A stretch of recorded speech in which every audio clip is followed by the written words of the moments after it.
தனுசு ராசி அன்பர்களே, தனுசு ராசிக்கு என்ன சார் கஷ்டங்கள் இப்போ தான் தாண்டி வந்திருக்கோம், இருந்தாலும் மன சஞ்சலங்கள் இருக்குது. அதாவது ஒரு ஒரு ஆள்கிட்ட போய் சண்டை போட்டு அந்த ஆள் அடித்து நல்லா கும்முன்னு கும்மிட்டான், இப்போ அடிக்கிறத விட்டுட்டான், இருந்தாலும் அந்த வலி கொஞ்சம் நேரத்துக்கு இருக்கும்ல, அந்த மாதிரி சில மன கஷ்டங்களும் சில கசப்புகளும் உங்கள்கிட்ட இருந்துட்டு தான் இருக்குது. அந்த மன கசப்புகள்லேருந்து வெளியே வரதுக்கான நேரம் தான் இனி வரக்கூடிய காலங்கள்.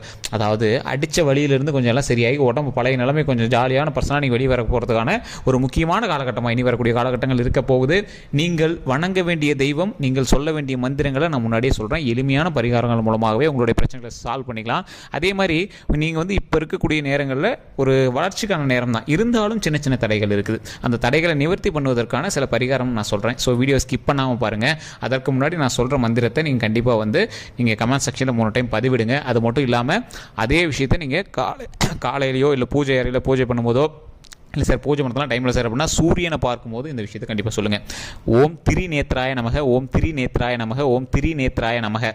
இதை கண்டிப்பாக நீங்கள் 3 டைம் கமெண்ட் செக்ஷனில் பதிவிடுங்க. ஃப்ரீ டைமில் அல்லது சூரியனை பார்க்கும் போதோ அல்லது பூஜை அறையில் காலையில் சாமி கும்பிடும் போதோ இதை கண்டிப்பாக சொல்லுங்கள். ஓம் திரிநேத்ராய நமக, ஓம் திரிநேத்ராய நமக, ஓம் திரிநேத்ராய நமக.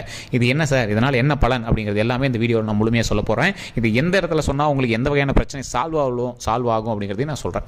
அதே மாதிரி நிறைய பேருக்கு சில சந்தேகங்கள் இருக்கும். சார் இது நீங்கள் பொது பலன் தானே சொல்கிறீங்க, எங்களுக்கு எப்படி செட் ஆகும் அப்படிங்கிறவங்க. ஏன்னா நிறைய பேருக்கு தெரியும், ஏன்னா ஒரு ராசி பொறுத்த வரைக்கும் 10 கோடி பேர் 15 கோடி பேர் இருப்பான். அவங்களுக்கு எல்லாத்துக்கும் ஒரே மாதிரி நடக்கிறதுலையே காரணம் என்ன அப்படின்னா, ஒவ்வொருத்தருக்கும் ஒவ்வொரு வகையான லக்கினம், நட்சத்திரம், தசாபுத்தி எல்லாமே இருக்கும். அது மட்டும் இல்லாமல் அவர் இருக்கக்கூடிய லொக்கேஷன் வேறையாக இருக்கும். அது மட்டும் இல்லாமல் அவரை சுற்றி இருக்கக்கூடிய மற்ற ராசிகளும் அவரோட வேலை செய்யும்ல. ஸோ அந்த ராசியை பொறுத்து தான் உங்களுக்கு வேலை செய்யுங்க. ஸோ அதனால தான் தனிப்படையான ஜோதிடரை பார்க்கணும் அப்படிங்கிறது கீழே ஃபோன் நம்பர் கொடுத்துருக்கேன். அதாவது டிஸ்கிரிப்ஷன்லேயே ஃபோன் நம்பர் இருக்குது. அதே மாதிரி ஃபேஸ்புக்கில் பார்த்துட்டீங்க அப்படின்னா ஃபாலோ பண்ணிக்கோங்க. ஃபேஸ்புக்கில் ஸ்க்ரீன்லேயே நான் நம்பர் கொடுத்துருக்கேன். ஜஸ்ட் நீங்கள் ஃபோன் பண்ணி உங்களுடைய சந்தேகங்களை கேட்டு தெரிஞ்சுக்கலாம். உங்களுடைய பிறந்த நேரம், பிறந்த ஊர், உங்களுடைய பிறந்த தேதி போட்டிங்க அப்படின்னா போதுமானது. அதுலேயே நீங்கள் ஃபுல் ப்ராப்ளம் எல்லாத்தையுமே சால்வ் பண்ணுற அளவுக்கு எல்லா விஷயங்களுமே சொல்கிறோம். நிறைய பிரபல ஆக்டர்ஸும் ஃபோன் பண்ணி பேசிட்டு தான் இருக்காங்க. அதேமாதிரி பிரபலமான பொலிட்டீஷியன்ஸும் பேசிட்டு தான் இருக்காங்க. ஸோ உங்களோட விஷயங்கள் எல்லாமே நம்ம சீக்கிரட்டாக வச்சுக்கனால எங்களோட நேம் மென்ஷன் பண்ணி சொல்ல முடியாது. ஸோ பிரபல ஜோதிடர் தான் உங்களுக்கு பதில் சொல்லுவார். ஸோ கண்டிப்பாக நீங்கள் இந்த விஷயத்தை பயன்படுத்திக்கலாம்.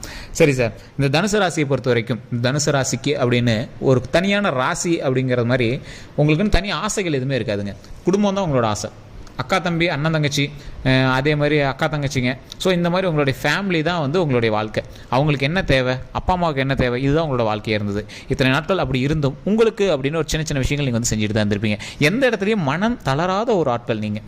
எந்த ஒரு சுச்சுவேஷன்லையும் பேக் அடிக்காத ஒரு ஆள் நீங்கள். உங்களுடைய லைஃப்பை பற்றி நீங்களே பயந்துக்கக்கூடிய ஒரு சில தருணங்களாக கடந்த சில வருடங்கள் அமைஞ்சிருக்குங்க. உங்களோட லைஃப்பில் நீங்கள் என்ன பண்ணணும், என்ன பண்ணக்கூடாது அப்படின்னு நீங்கள் சிந்திக்கிறதுக்கே உங்களுக்கு ஒரு மைண்டு ஃப்ரீயாக இல்லாத தருணங்களாக சில வருடங்களாகவே உங்களுக்கு அமைஞ்சிருக்கும். இந்த சில வருடங்களில் நீங்கள் அதிகமான மருத்துவ சந்திப்புகளை சந்திச்சிருப்பீங்க. கடந்த ஒரு 3-4 வருடங்களாக நிறைய மருத்துவ சந்திப்புகள் நீங்கள் சந்திச்சிருப்பீங்க. உங்களுடைய தாய் தந்தையருக்காக இருக்கட்டும், சகோதர சகோதரிக்காக இருக்கட்டும், உங்களுக்காக இருக்கட்டும், இல்லை ஏதோ ஒரு வகையில் நீங்கள் மருத்துவ விஷயங்களை சந்திச்சிருப்பீங்க. அதில் நிறைய மன உளைச்சல்கள் மட்டும் இல்லாமல் பண பிரச்சனைகள் நீங்கள் சந்திச்சிருப்பீங்க. அதன் மூலம் சில கடன்லேயும் நீங்கள் மாட்டியிருந்திருப்பீங்க. இதெல்லாமே முடிஞ்சதுக்கு பிறகு ஒரு இழப்பையும் நீங்கள் சந்திச்சிருப்பீங்க. அந்த இழப்பை சந்திச்சதுக்கு பிறகு ஒரு வரவை நீங்கள் சந்திச்சிருப்பீங்க. உடனே திருமணம் ஆகாதவங்களுக்கு திருமணம் ஆகியிருக்கும். அதே மாதிரி குழந்தை இல்லாதவங்களுக்கு குழந்தை பிறந்திருக்கும்.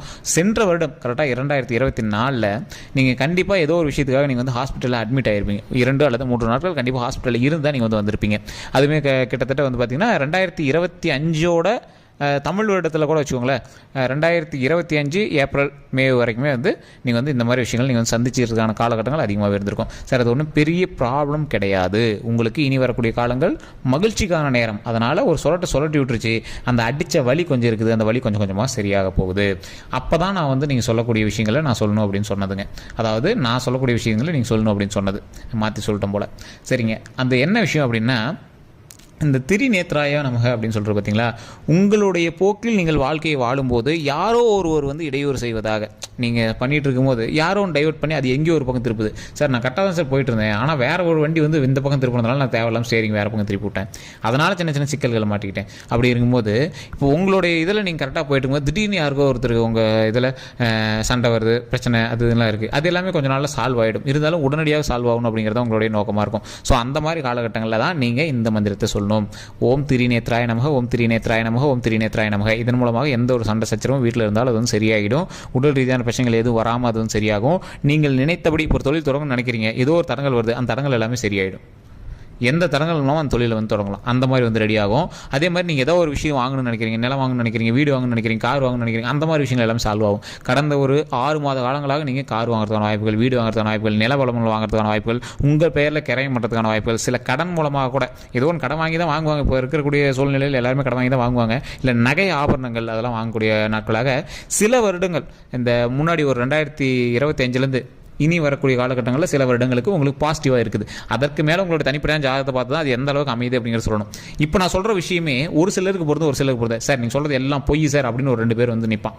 காரணம் என்ன அப்படின்னா அவனோட தசாபுத்தி வந்து எப்படி இருக்கும், மற்ற நல்ல நேரங்களை கொஞ்சம் டைவெர்ட் பண்ணி திருப்புற மாதிரி இருக்கும். சார் ரொம்ப நாளாக கஷ்டங்களை மட்டுமே அனுபவிச்சிருக்கோம் சார், எப்போ சார் நாங்கள் சந்தோஷத்தையும் மகிழ்ச்சியும் அனுபவிக்கிறது, எப்போ பார்த்தாலும் எல்லா கிரகமும் திருப்பி அடிச்சுட்டு இருந்தால் எப்போ தான் இது பண்ணுறது சார். ஒரு சூழ்நிலை, அதாவது ஒரு சக்கரம் இருக்குது அப்படின்னா, ஒரு குறிப்பிட்ட இடத்துல ஒரு முள் வந்து லைட்டாக குத்தி இருக்குது அப்படின்னா, அந்த சக்கரம் சுற்றும் போது அந்த முள் இருக்கிற இடத்துல டக்குன்னு ரொம்ப வலி இருக்க தான் செய்யும். அந்த முள் மேலே வந்துருச்சு அப்படின்னா அடுத்த நேரம் சுற்ற ஆரம்பிச்சிடும். ஸோ குறிப்பிட்ட காலகட்டங்களில் மட்டும்தான் உங்களுக்கு பிரச்சனை இருக்கும். இப்போ நீங்கள் ஒரு லைஃப்பில் இப்படி சுற்றி வரும்போது அந்த முள் ஒரு டைம் தான் குத்தும், அதற்கு மேலே சரியாயிடும். அந்த குத்தின வலி கொஞ்சம் இருக்குது, அவ்வளோதான். அந்த விஷயங்கள் கொஞ்சம் கொஞ்சமாக உங்களுக்கு வந்து சரியாயிட்டே இருக்கும் போது அந்த நேரத்தில் தான் நீங்கள் சில சக்ஸஸ்க்கான வழிகளை நீங்கள் வந்து அட்டைன் பண்ண போகிறீங்க.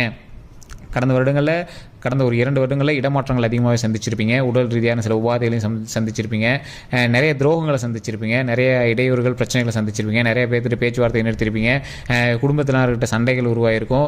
அதே மாதிரி திருமணம் ஆயிருந்தவங்களுக்கு சில சிக்கல்கள் மூலமாக டைவர்ஸ் கூட ஆயிருக்கான வாய்ப்புகள் இருக்குது. 2வது திருமணம் கூட நடக்கிறதுக்கான வாய்ப்புகள்லாம் நடந்திருக்கும். ஸோ அதே மாதிரி ஏற்கனவே வந்து சண்டை சச்சரவில் இருக்கிறவங்கலாம் என்னடா பண்ணுறது, லைஃப் எப்படா இருக்கிறது அப்படிங்கிற மாதிரிலாம் நீங்கள் வந்து நினச்சிருப்பீங்க. இனிமேல் எந்த ஒரு கவலையும் கிடையாது. இனி வரக்கூடிய காலங்களில் எல்லாமே மகிழ்ச்சியான தருணங்களாக போது, சண்டை சச்சரவுகள் எல்லாமே சரியாக போது, வாழக்கூடிய நாட்கள் மகிழ்ச்சியான நாட்களாக இனி வரக்கூடிய நாட்கள் அமைய போதுங்க.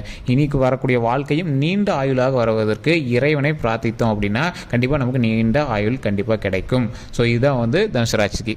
ஸோ கடந்த காலத்தில் கஷ்டத்தை அனுபவிச்சதுனால கடவுள் வந்து ஒரு எக்ஸ்ட்ரா பெனிஃபிட்டாக, எக்ஸ்ட்ரா போனஸாக வந்து உனக்கு எந்த ஒரு பிரச்சனையும் வராதுப்பா, நமக்கு எந்த பிரச்சனையும் கிடையாது, இதுக்கு மேலே நம்ம நீண்ட ஆயுளோடு இருக்கலாம், உடல் ஆரோக்கியமாக மகிழ்ச்சியாக இருக்கலாம் அப்படிங்கிற மாதிரி வரன் நமக்கு கொடுக்குறாரு.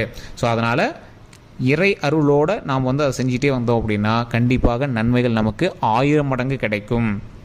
ஸோ அதுக்கு தான் நான் முன்னாடியே சொன்னேன், உங்களுக்கு குலதெய்வம் வழிபாடும் ரொம்பவே நல்லது.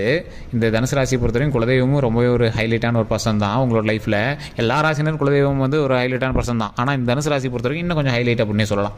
ஸோ இது மட்டும் இல்லாமல் இந்த திரிநேத்ராய நமக அப்படின்னு சொல்லும் போது சிக்கல்களையும் தடைகளையும் நிவர்த்தி செய்வதற்கு ஒரு முக்கியமான ஒரு இடமா இந்த இடம் அமைச்சு கொடுக்கறதுக்கு இந்த திரிநேத்ராய நமக அப்படிங்கிற மந்திரம் வந்து உங்களுக்கு பயன்படுங்க. அதே மாதிரி இந்த தனுசு ராசியை பொறுத்த வரைக்கும் முருகனுடைய வழிபாடு பெற்றவர், திருமணம் ஆகாதவங்க, குழந்தை பேர் இல்லாதவங்க இந்த விஷயத்தை கண்டிப்பாக சொல்லுங்கள். வள்ளி தெய்வானை சமேத ஓம் முன்னாடி போட்டுக்கோங்க. ஓம் வள்ளி தெய்வானை சமேத சுப்பிரமணிய சுவாமியே நமக, ஓம் வள்ளி தெய்வானை சமேத சுப்பிரமணிய சுவாமியே நமக, ஓம் வள்ளி தெய்வானை சமேத சுப்பிரமணிய சுவாமியே நமக இப்படின்னு மறக்காமல் கமெண்ட் செக்ஷனில் 3 டைம் பதிவிட்டு ஃப்ரீ டைமில் நீங்கள் வீட்டில் இருக்கும்போது சொல்லுங்கள். அதே மாதிரி பூஜை அறையில் நீங்கள் கண்டிப்பாக பூஜை பண்ணும்போது இது வாயில் சொல்லுங்கள். இது எவ்வளோ நேரம் ஆயிடுது, 10 செகண்ட் தான் ஆயிருக்கு. அதே மாதிரி சூரியனை பார்க்கும்போது நீங்கள் இந்த டைம் சொல்லி பாருங்கள். இறை அருள் கண்டிப்பாக கிடைக்கும். வெளிச்சத்தில் விளக்கெறியும் போது நீங்கள் சொல்லுங்கள். இதெல்லாம் வந்து ரொம்பவே நல்லதுங்க. கோயிலுக்கே உங்களால் போக முடியாது சார், டைமில் அப்படிங்கிறவங்க கண்டிப்பாக இந்த விஷயத்தை பண்ணி பாருங்கள். உங்களோட லைஃப்பில் ஒரு மிகப்பெரிய நன்மை கிடைக்கும். அதே மாதிரி நிறைய பேருக்கு சில மரண பயம் வந்து உங்களோட லைஃப்பில் இருந்திருக்கும். அந்த மரண பயம்லாம் போய் உடல் வந்து ஆரோக்கியமாகவும் நீண்ட ஆயுளோடையும் நம்ம வந்து இருக்க போகிறோம். ஸோ அதற்கு இன்றையிலிருந்து மகிழ்ச்சியும் உடல் ஆரோக்கியமும் இறையருளும் பெறுவதற்கு இந்த தனுசு ராசியினர் பொறுத்த வரைக்கும் இல்லை மற்ற ராசியினர் பொறுத்த வரைக்கும் இறைவன் வந்து கண்டிப்பாக அருள் புரிவார். ஸோ இந்த தனுசு ராசியினர் இன்னொரு முக்கியமான விஷயம் பண்ணுங்கள். ஒரு 10 பேருக்காவது நீங்கள் வந்து சாப்பாடு வாங்கி கொடுங்க. இல்லை சார் சாப்பாடு எப்படி சார் 50 ரூபா 100 ரூபா ஆகும், ஒன்றும் கிடையாதுங்க. ஒரு கப்பில் தயிராவது போட்டு ஒரு சின்னதாக ஒரு பாக்ஸ் மாதிரி ஒட்டி இப்படி மாதிரி எடுத்து அதில் ஒரு 10 பேர் சாப்பிட்ற மாதிரி தயிரை சாப்பாட்டோட மிக்ஸ் பண்ணி ஒரு சின்ன கப்பில் வந்து ஒரு 10 பேருக்கு கொடுத்தீங்க அப்படின்னா கூட போதுமானது. ஒரு இலையிலையோ ஒரு 10 பேருக்கு, யாராவது இல்லாதவங்களுக்கு ஒரு 10 பேருக்கு கொடுத்தீங்க அப்படின்னா ரொம்பவே நல்லது. அன்னதானத்தை விட ஒருவரை வந்து மகிழ்ச்சியாக வைத்துக் கொள்வதற்கு வேறு ஒரு எந்த ஒரு தானமும் கிடையாது. அந்தளவுக்கு ஒரு மிகப்பெரிய ஒரு நன்மை தரக்கூடியது. இன்னைக்கு காலகட்டத்தில் உங்களுக்கு கண்டிப்பாக தேவை. நீங்கள் 10 பேருக்கு நீங்கள் அன்னதானம் போட்டிங்க அப்படின்னா இன்னும் படிப்படியாக மகிழ்ச்சிகள் வந்து பெருகும். ஸோ இந்த தனுசு ராசியினை பொறுத்த வரைக்கும் வரக்கூடிய காலங்கள் பொற்காலங்களாக இருந்தாலும் சின்ன சின்ன இடையூறுகள் இருக்கும் பட்சத்தில் இந்த திரிநேத்ராய நமக அப்படிங்கிற ஒரு விஷயத்தை நீங்கள் சொல்வதனால அந்த இடையூறுகள் நீங்கும். இப்போ உங்களுக்கு இன்னும் சின்ன சின்ன பிரச்சனைகள்லாம் என்ன சார்னா இடையூறுகள். நீங்கள் நன்மை செய்யணும் அப்படின்னு ஒரு தொழில் செய்யணும் போனால் ஏதோ ஒரு இடையூறு, ஏதோ ஒரு வாங்கணும் போனால் ஒரு இடையூறு வரும் சார். அது எப்படி அந்த தொழில் செய்யணும் வரக்கூடிய இடையூறு எல்லாத்தையும் விளக்கிடுறோம். ஸோ அந்த எதோ வாங்கணும் போகும்போது இடையூறாக வரது எல்லாத்தையும் விளக்கிடுறோம். ஸோ அந்த பிரச்சனைகளை வந்து ஒதுக்குவதற்கு இந்த விஷயம் கண்டிப்பாக உங்களுக்கு பயன்படும். இறைவனை பிரார்த்தித்தால் கண்டிப்பாக நன்மை கிடைக்கும். கொஞ்சம் ஒவ்வொருத்தருக்கு நேரங்களை பொறுத்து அது தாமதமாகவும் இல்லை கொஞ்சம் டிலே ஆகவும் கிடைக்கிறதுக்கு காரணம் அந்த நேரம். ஸோ அதற்கு தான் இந்த ஓம் திரி நேத்ராய நமக அப்படின்னு இறை வழிபாட்டை பண்ண சொல்கிறோம். இதன் மூலமாக பல நன்மைகளும் பல பிரச்சனைகளுக்கு சொல்யூஷனும் கிடைக்கும். ஸோ இதை கண்டிப்பாக ட்ரை பண்ணி பாருங்கள். இதை வந்து நீங்கள் ஃபேஸ்புக்கில் பார்த்துருக்கீங்க அப்படின்னா ஃபாலோ பண்ணிக்கோங்க. யூடியூப்பில் பார்த்துருக்கீங்க அப்படின்னா சப்ஸ்கிரைப் பண்ணிட்டு பக்கத்தில் பெல் பட்டன் ப்ரெஸ் பண்ணி ஆல் அப்படின்னு கிளிக் பண்ணிக்கோங்க. ஃபேஸ்புக்கில் ஸ்க்ரீன்லேயே ஃபோன் நம்பர் இருக்குது, பிரபல ஜோதிடர் நம்பர் தான். நீங்கள் ஜஸ்ட் ஃபோன் பண்ணி உங்களுடைய பேர் அதே மாதிரி பிறந்த நேரம் பிறந்த ஊர் சொன்னீங்கன்னா போதுமானது. அதே மாதிரி நீங்கள் யூடியூப்பில் பார்க்குறீங்க அப்படின்னா டிஸ்கிரிப்ஷனில் நம்பர் இருக்குங்க, ஜஸ்ட் டெஸ்ட் பண்ணிங்கன்னா கீழே நம்பர் தெரியும். அந்த நம்பருக்கு ஃபோன் பண்ணி உங்களுடைய கேள்விகள் எதுவாக இருந்தாலும்